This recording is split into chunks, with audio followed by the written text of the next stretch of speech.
there would be a record of that decision and that plan, that when they return now,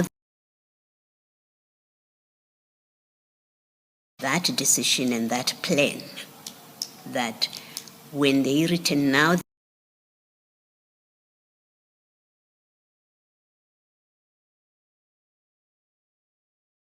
and allude to that plan. Yes. But there should be, we can't just disband people without a plan, go back to your station without maybe provisions for those members when they go back to the state. There should be a plan. Thank you, General. Thanks, Commissioner. General, when General Sibiya alludes to some of these aspects of the plan, including the return to stations of origin, did you ask him for the plan? No, I didn't ask for.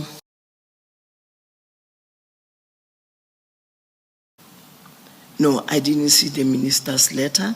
I was just informed by General Sibiya during our engagement that there was a letter from the minister, but I was never given a copy of the minister's letter. He did mention that there was a directive from the minister for the disbandment of this team. And have you since seen the letter? No, I didn't see. I've never seen the letter in General CBA engagement, but later when we were engaging, I did see that letter, that directive actually. And in that letter, the minister does set out the reasons for disbandment, which is the team is no longer required, nor is it adding value to policing in South Africa. That sounds different to what General Sibiya described to you as the reasons.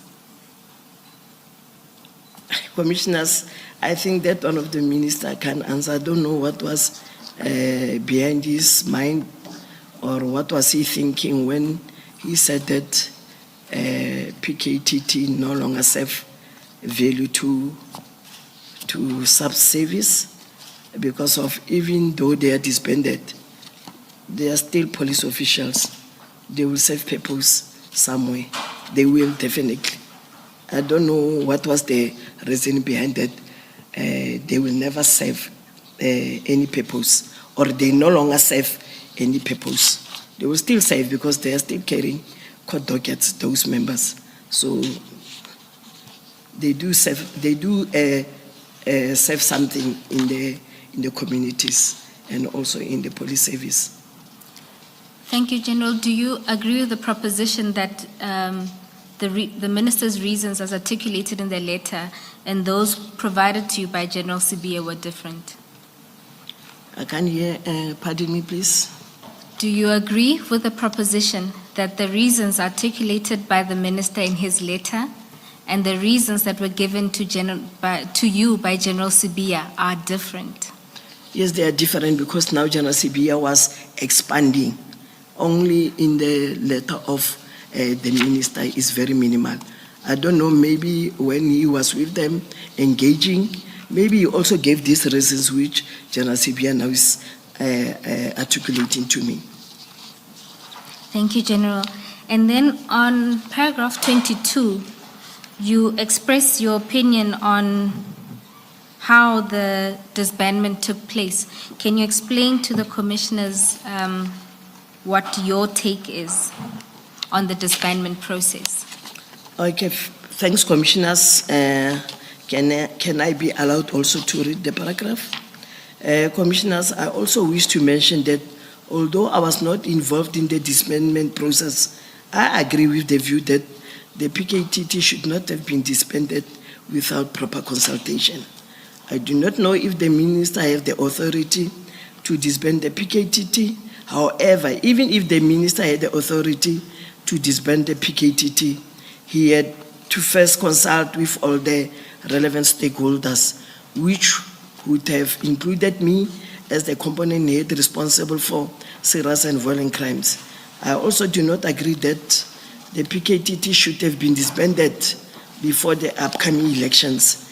It is a well-known fact that KZN has the highest incidence of political killings, and there's usually a spike in politically motivated killings before elections. It would not make sense to disband the PKTt immediately unless the stakeholders had advised the minister that immediate disbandment would be appropriate.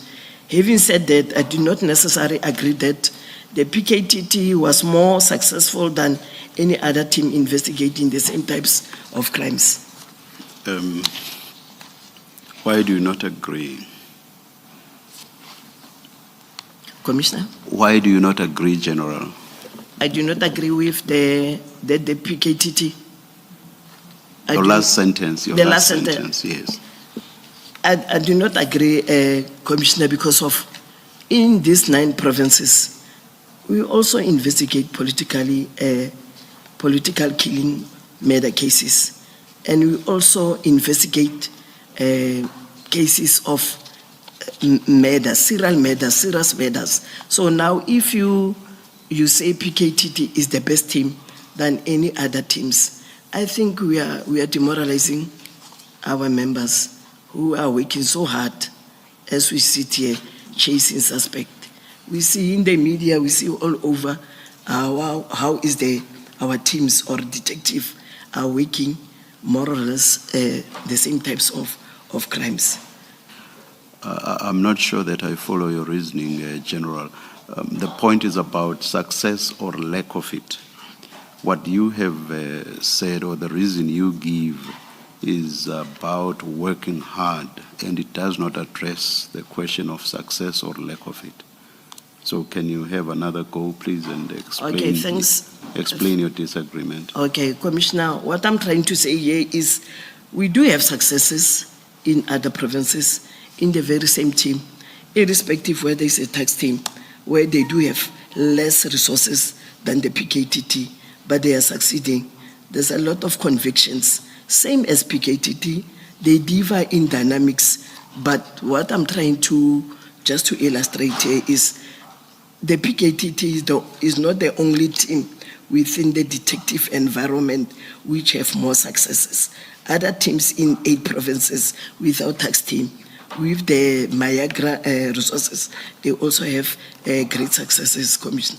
I just wanted to bring to this attention that it's not only the PKTt which have higher successes, they also contribute to the performance like any other province which are also contributing, Commissioner. Let's take one example. Those who say that the PKTt was significantly successful make the point, for example, that the PKTt had within it ballistic experts, for example, and therefore within the PKTt you would not find the delays that you ordinarily find with the ordinary investigation of crime.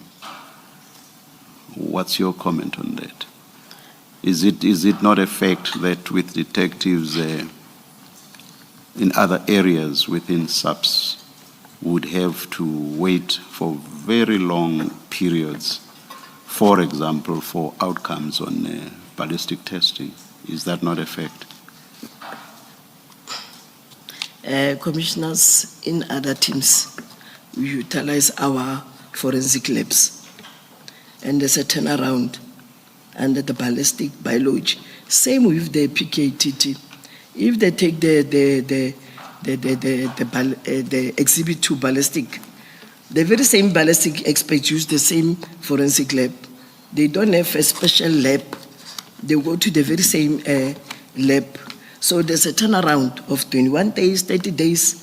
So for them, when they say they've got the ballistic assigned in their team, it's just to expedite cases which maybe are court-driven. We also do the same in other teams. If the docket is a court docket, the prosecutor from court will write a letter of expediting. So more or less, Commissioner, if maybe commissioners were in our shoes of investigating, maybe we'll understand. So this is the arrangement which they have done with the labs, but it doesn't mean the other teams, they don't derive joy with some expert from from the labs. And Commissioner, we can't afford to have a ballistic expert in every team. So this one, it was a dedicated team to address the political killings nature in KZN. That is why they've got this ballistic expert in their team. And when you do investigation, you don't only rely on ballistic experts. There's a lot of experts which are involved. For example, when we deal with I said, General, let's take just that one example, okay. so as not to avoid being all over the place. Yeah. But just to, maybe I can conclude, Commissioner, other teams will also enjoy the same example, ballistic experts in all the forensic lab which we have. But as I understood the evidence with the PKTt, they would expedite this testing in all their matters. That's how I understood the evidence.